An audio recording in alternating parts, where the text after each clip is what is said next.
Shri Ashok Lavasa ji, Shri Sushil Chandra ji, Senior DC in charge of administration and planning, Umesh Sinha ji, all my colleagues from the Election Commission and all the colleagues from media.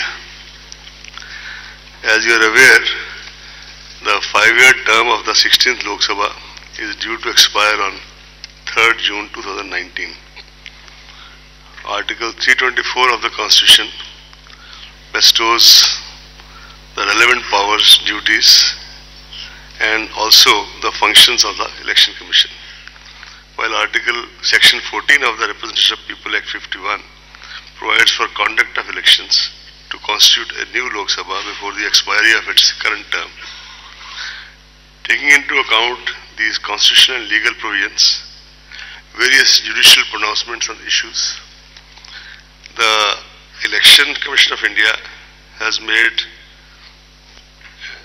attempted a very comprehensive preparation for the conduct of election to the 17th Lok Sabha in a manner that is free, fair, inclusive, accessible, ethical, participatory and also festive.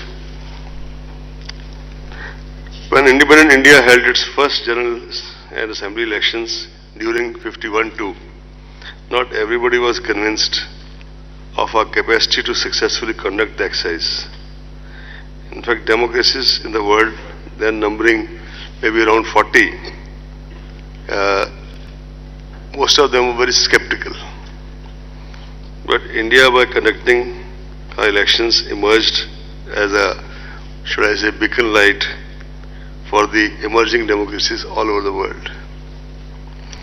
The scale and complexity of the elections has only grown since then. The population of India increased 3.3 times between 91 and 2001 census. But there are other statistics also which have gone up sharply as expected. Mahatma Gandhi said democracy must in essence mean the art and science of mobilizing the entire physical, economic and spiritual resources of all the various sections of people in the service of the common good of all. Keeping all this in view, this commission started preparing for elections for quite some time.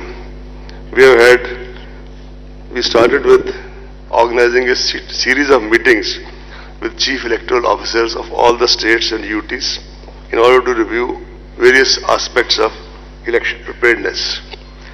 Video conferences with the chief secretaries, DGs, home secretaries, chief electoral officers and police nodal officers from MHA and as well as from the states were held on 21st, 22nd and 28th January to assess the overall law and order situation, state or UT specific areas of concern and deliberate on the quantum of central armed police forces required.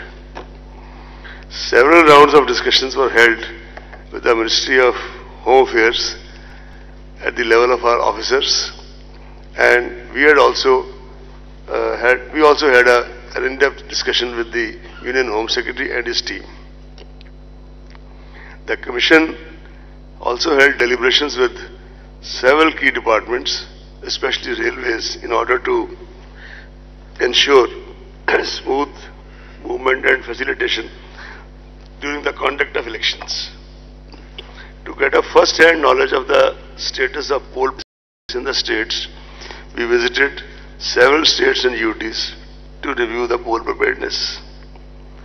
During these visits, there is a standard SOP which is followed by the Commission, and not just us but before us also. This has been a tradition that first of all we start with interaction with the political parties.